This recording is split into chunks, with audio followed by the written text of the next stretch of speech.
Hello dear students, कैसे हैं आप लोग। होप आप सभी लोग फिट एंड फाइन होंगे। मैं शिवानी भारद्वाज वेलकम करती हूँ आपका अपने चैनल दिशा शॉर्ट हैंड में। आज जो वीडियो मैं आपके लिए लेके आई हूँ, बेसिकली ये जो प्रैक्टिस है ये एक एक्सरसाइज प्रैक्टिस है और हम यहाँ पर साउंड से रिलेटेड कंसेप्ट को क्लियर कर रहे हैं। तो साउंड से रिलेटेड जो कंसेप्ट है उसी फ्लो में हम आगे कुछ वर्ड्स को बना रहे हैं, जिसमें कि उनकी साउंड के बेस पर उन वर्ड्स को क्लैरिफाई करेंगे और जो पिछले रूल्स हुए हैं हमारे वो इस चैप्टर में प्रॉपर यूज़ होंगे।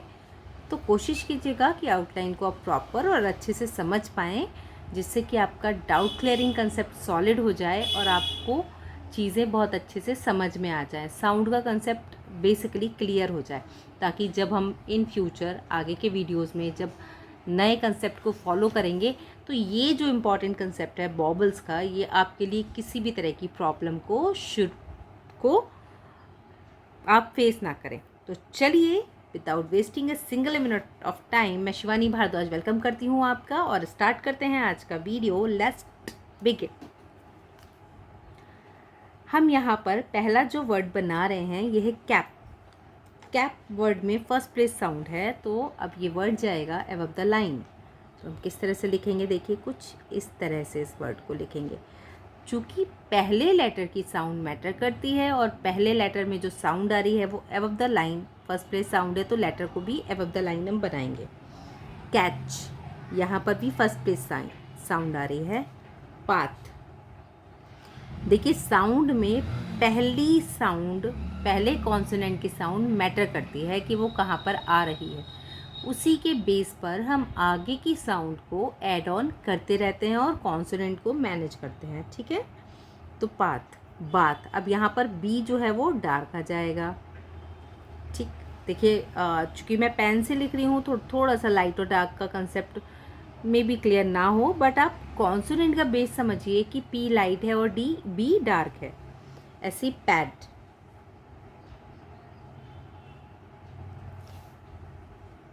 पैडलॉक,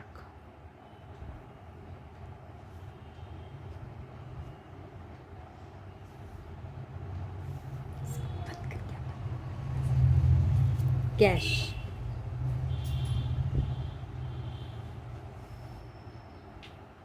कैशियर,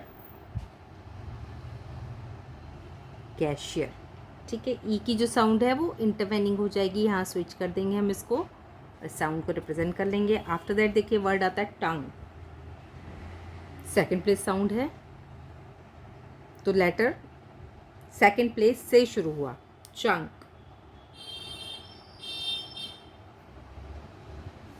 रंग, लंच,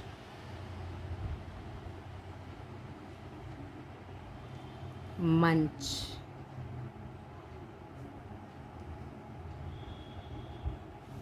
हंग,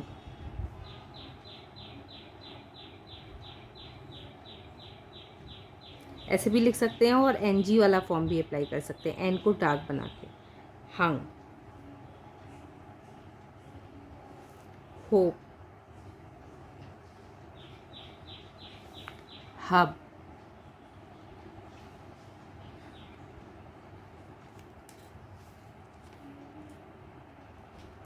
नेक्स्ट जो साउंड आ रही है that is bill, third place define करेंगे। बिलो,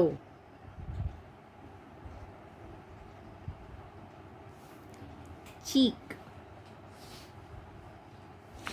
चिक,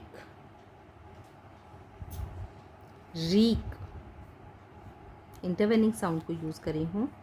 रिक, मील, मिल, सभी में हॉरिजॉन्टल लेटर है तो लिटिल बिट लाइन से नीचे हम उसको ले सकते हैं और फिर बनाएंगे। आफ्टर दैट वर्ड हमें बनाना है arm,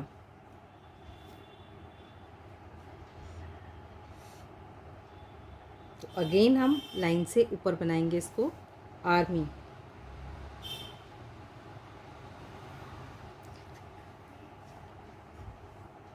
armour,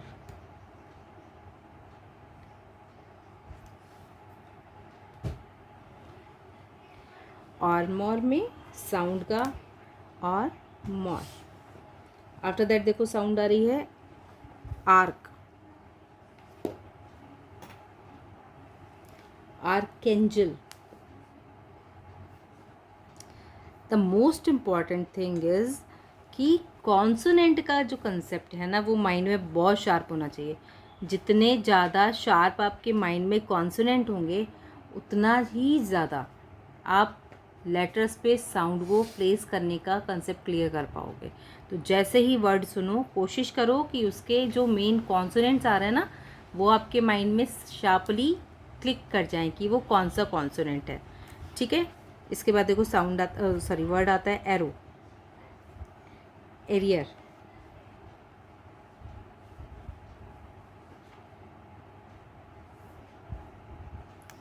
after that word है हमारा रो, सेकंड प्लेस का है रोट, रोच,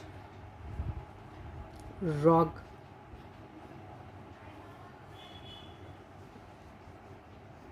रोप और मोल। इसके बाद देखिए कुछ वर्ड्स जो रह गए हैं उनको भी फटाफट से देख लेते हैं हम। बुक, टुक, शुक, लुक, लूप और रूट। इस तरह से इस एक्सरसाइज के सारे वर्ड्स हमने बना लिए हैं। होपफुली ये सारी की सारी आउटलाइन आपको क्लियर हुई होंगी, समझ में आई होंगी। कुछ वर्ड्स ऐसे भी हैं जो रिपीट हुए हैं, तो बेसिकली हमारा वर्ड्स के रेपिटेशन का मैटर नहीं है। द मैटर इज़ दैट कि वो जो साउंड आप वहाँ पर यूज़ कर रहे हो ना, वो साउंड आपकी क्लियर होनी चाहिए। साउंड जितनी ज़्यादा क्लियर होगी, आपका फॉर्मेट उतना ज़्यादा स्ट्रॉन्ग होगा। तो एक्सरसाइज को प्रॉपर प्रैक्टिस में लीजिए। हर वर्ड को कम से कम एक एक लाइन में लिखिए, प्रॉपर एक एक लाइन में, और एक लाइन में कम से कम 12 से 14 शब्द आते हैं। एक सबसे इम्पॉर्टेंट टिप आपको दूंगी, आप आउटलाइन की शेप पर बहुत ध्यान दीजिए। ऐसा नहीं है कि शुरू में आपने एक शेप बना दी, उसके बाद आपकी आउटलाइन की शेप कम्प्लीटली बिगड़ गई। ऐसी शॉर्ट हैंड लिख के किसको फ़ायदा होगा? किसी को भी नहीं होगा, और आपको तो बिल्कुल ही नहीं होगा, बिकॉज आप अपनी ही शॉर्ट हैंड को पढ़ नहीं पाओगे। अपनी शॉर्ट हैंड को पढ़ने के लिए ये ज़रूरी है कि आपकी आउटलाइन सही बने। जैसे आप कुछ भी हैंड राइटेड लिखते हैं ना, तो उस हैंड राइटिंग कंसेप्ट को भी आप तभी पढ़ पाते हैं जब वो रीडेबल फॉर्मेट में होगा।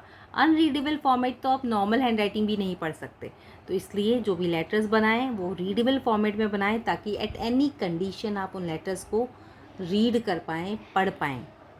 ठीक है। तो होपफुली ये टिप भी आपके लिए बहुत यूज़फुल रहेगा आपकी प्रैक्टिस के लिए। प्रैक्टिस करते समय कोई भी किसी भी तरह की प्रॉब्लम आती है, कोई भी कन्फ्यूज़न होता है, फ्रिक्वेंटली आप मैसेज कर सकते हैं, आप कमेंट कर सकते हैं, या फिर आप टेलीग्राम के थ्रू भी हमसे क्वेश्चंस पूछ सकते हैं। एज सून एज जितनी जल्दी पॉसिबल होगा मैं आपको आंसर्स अवेलेबल कराऊंगी। तब तक के लिए चैनल को लाइक, शेयर एंड सब्सक्राइब करना बिल्कुल मत भूलिएगा। नए वीडियो का वेट कीजिएगा। Keep learning, keep watching, stay connecting. Have a good day. Thank you.